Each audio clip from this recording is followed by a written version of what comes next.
அதுவும் நம்ம வந்து கூலிங்காக தண்ணி குடித்தா கொஞ்சம் ஜில்லுன்னு இருக்கும், செம்மையாக இருக்கும். அதுவும் இல்லாமல் சில பேருக்கு வந்து சின்ன பிள்ளைங்களுக்கெல்லாம் கூலிங் வாட்டர் குடித்தா செட்டே ஆகாது.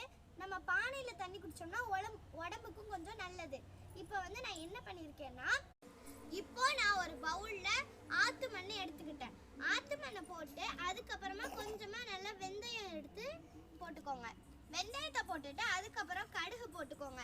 அப்போ தான் நல்லா கூலிங்காக இருக்கும். இப்போ நம்ம என்ன பண்ண போகிறோம்னா, இப்போ லைட்டாக வந்து இந்த பவுலில் வந்து தண்ணி தெளிச்சிக்கலாம். வாங்க இப்போ நம்ம தெளிப்போம். இப்போ வந்து நம்ம இந்த பவுலை தூக்கி நம்ம கிச்சனில் வைக்க போகலாம். ஓகே, இப்போ நான் வந்து வச்சிட்டேன் பவுலை. இப்போ அதுக்கு மேலே